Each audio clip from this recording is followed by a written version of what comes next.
But yeah, let's quickly move on to that 8-mark question. So examine 2 ways, so I'm going to have 2 separate paragraphs here, apart from fair trade schemes, in which cocoa farmers could boost their incomes despite the falling price of cocoa. So let's get started with tackling this question.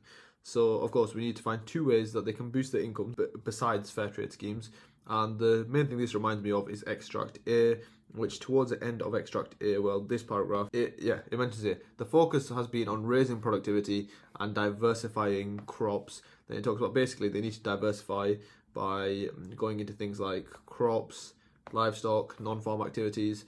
So essentially that gives me my 2 points there. So I'm going to talk about how to boost their incomes, into raise their productivity. How can we raise productivity? Of course, classic moving from workers at the till to self-scan machines. We could invest into capital, then diversifying crops. They could start planting other crops, I don't know, wheat, something like that. Therefore, it means that they're less affected by fluctuations of cocoa. Before we get started, one of the main mistakes I see A-star students, and pretty much all students generically make, whatever grade you're at, is they give too much respect to this 8-mark question. Remember, a lot of these 8-mark questions, just like this, it says examine 2 ways. So that means you're going to have to split, so whether you do 2 paragraphs or 2 points. But now, also remember the mark breakdown. 2 application, 2 analysis, and 2 knowledge marks. So 2 marks for each of the KAA. There's really not much needed. Just make sure your chain of analysis flows. Just as long as your points are correct, you're including application, a little bit of analysis, showing your content knowledge. There's not much depth needed, and do not waste too much time on this 8-mark question. I can understand as a student, you have all this knowledge, but this is not the question to show it in. This is the question to be really simple, really transactional, just really short sentences. Just make sure you hit the points and move on. You do not want to waste any more than, like I say, usually it's a minute a mark, but the 8-mark question, you can get it done even sooner. And that is one massive mistake I definitely see by top level students. As they have all this knowledge, they start their paper, they really want to show it, but this is not the question you show it in. You show it on the later questions, because you do not get credited for showing the detail here. This question is all about being efficient. So like I said, my first paragraph point is going to be investing into like specialist capital, so capital. And why is that? So of course now that's my paragraph point. Let's go find some application to back that up. So I remember something in extract A. Yeah, so here, so the average cocoa farm in Ivory Coast produces around only half the output that could be achieved with equipment essentially. So I'm going to use that as my application. So now I'm going to be really quick and really short with my chain of analysis. Investing into capital, so I've given my point, my application, now just a bit of analysis. E.G, investing into a new tractor. Then I'm going to say, what is this going to lead to? So the main thing is there's going to be more output per unit time. So what is output per unit time? It's going to be productivity. I'm going to say thus leading to an increase in productivity.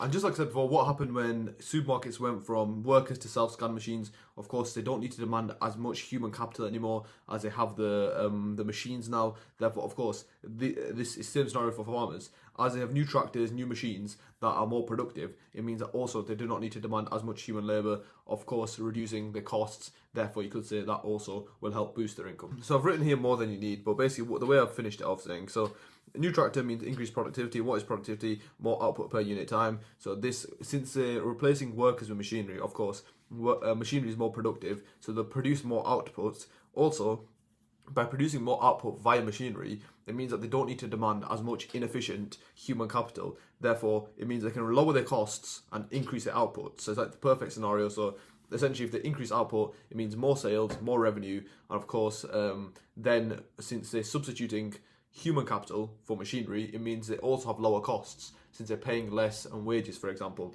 Therefore, it means they have increased revenue from more sales and lower costs, thus increase in profits, which you could say is boosting their income. But now, of course, with this question, there is 2 marks of evaluation. You could give 1 big evaluation point, or you could just give 2 simple evaluation points. I think a really good one here, however, in evaluation is just talking about, here we're assuming that by making more sales, there's going to be more revenue for these firms. However, in reality, like we said, the extract clearly states that cocoa is extremely volatile. Therefore, you could say the boosting of incomes depends on the volatility of cocoa, as the cocoa crop, the commodity is extremely volatile, thus meaning even though they're producing a much larger quantity, it might not boost their incomes as the price of cocoa may fall significantly. Okay, then again, like I said, being really simple, my second point is going to be that the firms could diversify themselves. So I'm going to say diversify into different crops.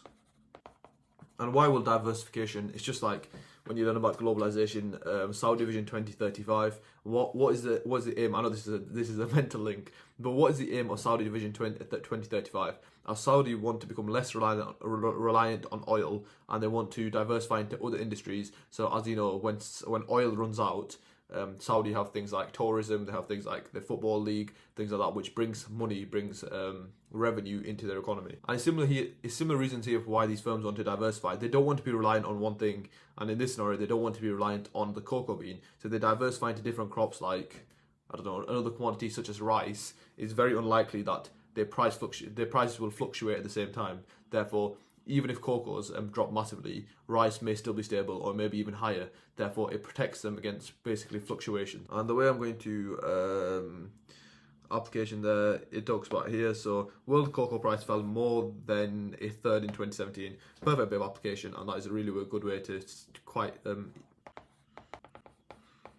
we have ended that off by diversifying energy into rice. This means farmers will be less affected by fluctuations in the price of cocoa, as there will be other crops thus less affected by price volatility, thus boosting their incomes. Now, with regards to valuation, how could you evaluate that? Like I was saying, there's two evaluation marks here. You really do not need much to pick up the marks here, as long as you are evaluating. So the evaluation point here is going to be about physical constraints, since it's very easily said. It's much easier said than done, saying they just plant two different types of crops. Of course, farmers, they don't just have unlimited land. They are constrained by the amount of land they have. They may not physically have the space to plant another crop. As for example, a lot of these farmers, yes, they primarily plant cocoa, but then they plant things for sustenance, so things that they eat themselves, and that usually takes up any extra space they have. But yeah, that's a decent evaluation point. So however, in evaluation, this depends on the physical constraints of the farmers. So this is quite a detailed example of the 8-mark question, but like I said, just don't get too bogged down in the detail, present your points, be very transactional,